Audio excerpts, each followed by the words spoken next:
12,000 சம்பளம் 10வது டேட்டுக்குள்ள ஜீரோவா? ஆனா ஒரு நாள் பேங்க் பேலன்ஸ் 100 மட்டும் இருந்தா, வீட்டில் சாப்பாடு இல்லைனா, குழந்தை ஃபீஸ் கேட்கும்போது ஆன்சர் சொல்ல முடியலனா, அதுதான் ரியல் பெயின். இந்த வீடியோவில் 12,000 சம்பளத்தில் ஆல்மோஸ்ட் கொலாப்ஸ் ஆக போன ஒரு ஃபேமிலி எப்படி மீண்டும் ஸ்ட்ராங்காக நின்றது, எப்படி மணி ப்ளஸ் 12 கிராம் கோல்டு சேமிக்க ஆரம்பிச்சார், ஒரு 3 சிம்பிள் ட்ரிக். இந்த காலத்துக்கு தேவையான 3 முக்கியமான மணி சேவிங் மெத்தடை சொல்ல போறேன். இந்த வீடியோ எண்டு வரைக்கும் பாருங்க. இந்த மெத்தட் தான் அவரோட லைஃபை மாத்துச்சு. அந்த மெத்தட் என்னன்னு தெரிஞ்சுக்கணும்னா இந்த வீடியோ ஸ்கிப் பண்ணாதீங்க. இந்த வீடியோவில் ஒரு சின்ன ஃபேமிலி பற்றி சொல்ல போகிறேன். ஆனால் அந்த ஃபேமிலியில் நடந்த ஒரு விஷயம் உங்களை வாழ்க்கையே மாற்றும். ஒரு நாள் இரவு 10 மணி, வீட்டில் சைலன்ஸ். 2 குழந்தைகள் தூங்கிடுச்சு. அப்போது அந்த வீட்டில் ஒரு கான்வர்சேஷன் நடந்துச்சு. பேங்க் பேலன்ஸில் எவ்வளோ இருக்கு? ரவி ஃபோன் எடுத்து பார்த்தார். அடுத்த 5 செகண்ட்ஸ் அவர் முகம் மாறிடுச்சு. பேலன்ஸ் 126 மட்டுமே. மாதம் 12,000 சம்பளம், ஆனால் 10வது டேட்டுக்குள்ள ஜீரோ. அந்த இரவு ரவி ஒரு முடிவெடுத்தார். இப்படி வாழக்கூடாது, நம்ம லைஃப் சேஞ்ச் ஆகணும். ஆனால் எப்படி? சம்பளம் ஏற மாட்டேங்குது, எக்ஸ்பென்சஸ் குறைய மாட்டேங்குது. அப்போ சொல்யூஷன் என்ன? அதான் இந்த வீடியோவில் பார்க்க போகிறோம். ஒரு மிடில் கிளாஸ் ஃபேமிலி எப்படி மாதம் சம்பளம் 12,000லேருந்து சேவிங் ஆரம்பிக்கிறது, எப்படி குறைஞ்சது 1 பவுன் கோல்டு வாங்குறது. இந்த ஸ்டோரி உங்களுக்காக தான், மிஸ் பண்ணாதீங்க. மாதா சேலரி வந்த நாள் இந்த வீட்டில் ஒரு ஸ்மால் செலிப்ரேஷன் இருக்கும். குழந்தைகள் சாக்லேட்ஸ் வாங்கிக்கிறாங்க, லட்சுமி க்ராசரி லிஸ்ட் எழுதுறாங்க. ரவி மனசுக்குள்ள இந்த மாதம் சரியாக மேனேஜ் பண்ணணும்னு நினைக்கிறா. ஆனால் 3 டேஸ் கழிச்சா அந்த வீட்டோட சூழ்நிலை மாறிடும். சத்தம் குறையும், சிரிப்பு குறையும். 5வது டேக்கு ரவி ஃபோன் சைலண்டில் போட ஆரம்பிப்பார். லட்சுமி எக்ஸ்பென்சஸ் எழுதுகிற புத்தகம் க்ளோஸ் ஆகிடும். ஒரு நாள் டோர் நாக். ரவி திறந்தார். அவர் முகம் சடனாக சீரியஸ் ஆகிடுச்சு. அந்த மனிதர் சொன்ன ஒரு வார்த்தை அந்த குடும்பத்தையே சைலன்ஸ் ஆக்கிச்சு. ரவி உள்ள வந்தார். லட்சுமி கேட்குறாங்க, யாரு? ரவி 2 செகண்ட்ஸ் எதுவும் பேசல. அதுக்கப்புறம் மெதுவாக சொன்னார், நாளைக்குள்ள 3,000 தேவைப்படுமா. அந்த வீட்டில் ஆல்ரெடி பேலன்ஸ் ஆல்மோஸ்ட் ஜீரோ. கிச்சனில் எசென்ஷியல்ஸ் கூட குறைஞ்சிருக்கு. ஆனால் இதுதான் அந்த குடும்பத்துக்கு வந்த பிக்கஸ்ட் ப்ராப்ளம் இல்லை. அந்த இரவு அவர்கள் ஒரு டெசிஷன் எடுத்தாங்க. அந்த டெசிஷன் தான் அவரோட ஃப்யூச்சர் முழுக்க மாற்றப் போகுது. ஆனால் அது என்ன டெசிஷன்? அதுதான் இந்த ஸ்டோரியில் பிக்கெஸ்ட் ட்விஸ்ட். அதை மிஸ் பண்ணாதீங்க. அந்த இரவு யாருக்கும் தூக்கம் வரல. ஃபேன் சத்தம் மட்டும். கிளாக் டிக் டிக்னு ஓடிக்கிட்டு இருந்தது. ரவி சீலிங் பார்த்துக்கிட்டே படுத்திருந்தார். 3,000 எப்படி அரேஞ்ச் பண்ணுவது? நாளைக்கு என்ன ஆகும்? அதெல்லாம் இல்லை. அவரோட மைண்டில் ஒரு வேற கேள்வி. நான் இவ்வளவு நாள் என்ன பண்ணிட்டு இருந்தேன்? அவர் ஸ்லோலி எழுந்து ஒரு பழைய டைரி எடுத்தார்.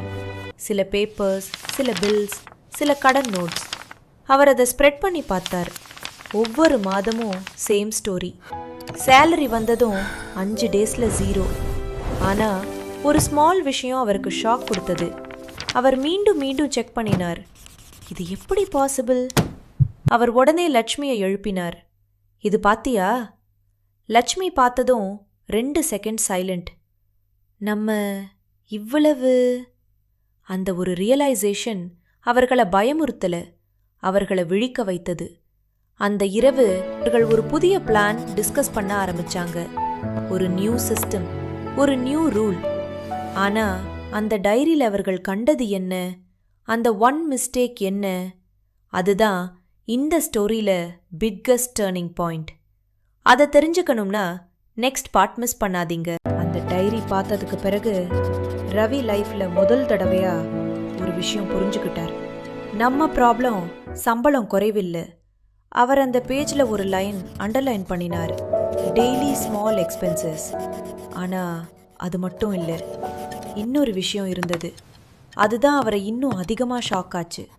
அவர் லட்சுமியை பார்த்தார். நம்ம பணம் எங்கே போகுது தெரியுமா? லட்சுமி அமைதியாக இருந்தாங்க.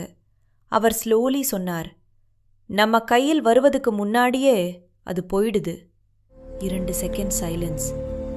அதான் என்ன அர்த்தம்? ரவி ஒரு ஸ்மால் பேப்பர் எடுத்தார். Salary, expenses, balance. அவர் ஒரு சர்க்கிள் போட்டார். அந்த சர்க்கிளில் ஒரு ஸ்மால் கேப். இங்கே தான் அவ லைஃப் லீக் ஆகுது. லட்சுமி கன்ஃபியூஸ். லீக்கா? ரவி சிரிச்சார். ஆனால் அது நார்மல் ஸ்மைல் இல்லை, ஒரு ரியலைசேஷன் ஸ்மைல். நம்ம பெரிய செலவில் இல்லை, சின்ன சின்ன தெரியாத செலவில் தான் நம்ம ஃப்யூச்சர் போயிடுது. அந்த moment Lakshmi shock, Ravi com. அந்த காம் தான் டேஞ்சரஸ். ஏன்னா அவர் மைண்டில் ஆல்ரெடி ஒரு பிளான் பில்டாக ஆரம்பிச்சிருச்சு.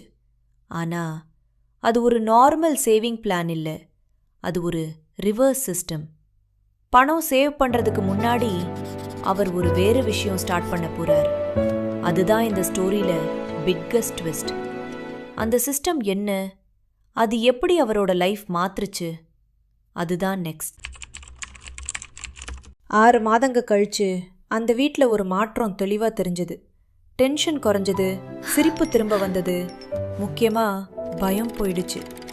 ஒரு சனிக்கிழமை ரவி வீட்டுக்கு வந்தார். கையில் ஒரு ஸ்மால் கவர். குழந்தைகள் எக்ஸைட்டட்.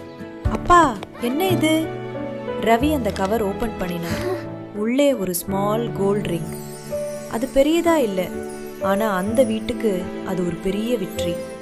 லட்சுமி கண்களில் கண்ணீர். நம்மால இது பாசிபிள்னு நினைக்கவே இல்லை. ரவி சிரிச்சார். இது கோல்டு இல்லை, இது நம்ம டிசிப்ளின். அந்த மொமெண்ட்ல தான் அந்த ரிவர்ஸ் சிஸ்டம் என்னன்னு புரியும். ரவி என்ன பண்ணினார் தெரியுமா? அவர் சேவ் பண்ணல, அவர் முதல்ல தனியா வச்சார். சேலரி வந்த உடனே 20% அமௌண்ட் எடுத்தார். அதை டச் பண்ணவே இல்லை. அதுதான் அவரோட ரிவர்ஸ் சிஸ்டம். செலவு பண்றதுக்கு முன்னாடி ஃபியூச்சருக்கு கொடுத்தார். அதான் கேம் சேஞ்ச் ஆச்சு. 12,000 ரூபாய் சம்பளத்துல கூட இந்த சிம்பிள் ஃபார்முலா ஃபாலோ பண்ணினார். 50% needs, rent, food, essentials. 30% family, kids, education. 20% future, நான் நெகோஷியபிள் சேவிங்ஸ். அமௌண்ட் பெரியதா இருக்கணும்னு இல்லை, டிசிப்ளின் கன்சிஸ்டண்ட்டாக இருக்கணும். இப்போ நீங்களும் ஃபாலோ பண்ணலாம். 3 powerful methods. 1, before spending saving rule. Salary வந்த உடனே 20% செப்பரேட் பண்ணுங்க. அதை டச் பண்ணக்கூடாதுன்னு ரூல் வைங்க. இதுதான் ரவியும் biggest turning point. 2, daily small saving method. நாள் 50 ரூபாய் முதல் 100 ரூபாய் வரை சைடில் வைங்க. மாதம் அது பெரிய அமௌண்ட் ஆகும் தெரியாமல் சேவ் ஆகும். 3, கோல்ட் அக்யூமுலேஷன் மெத்தட். மாதம் ஸ்மால் அமௌண்ட் கோல்டு வாங்குங்க அல்லது கோல்ட் ஸ்கீம் யூஸ் பண்ணுங்க. ஃப்யூச்சருக்கு சேஃபஸ்ட் ஆசெட். ரவி லைஃப்பில் ஒரு லெசன். சம்பளம் குறைவு பிரச்சனை இல்லை, கண்ட்ரோல் இல்லாதது தான் பிரச்சனை. இன்று அவர் ரிச் இல்லை, ஆனால் அவர் கான்ஃபிடென்ட். ஏன்னா அவர் ஃப்யூச்சர் பில்ட் பண்ண ஆரம்பிச்சிட்டார். நீங்களும் இதே சிச்சுவேஷனில் இருக்கீங்களா? இந்த வீடியோ உங்களுக்கு ரிலேட்டாக இருந்தா காமெண்ட்ல உங்கள் கருத்தை சொல்லுங்க. லைக் பண்ணுங்க, ஷேர் பண்ணுங்க, சப்ஸ்கிரைப் பண்ணுங்க. உங்க மணி உங்களுக்காக வேலை செய்யட்டும்.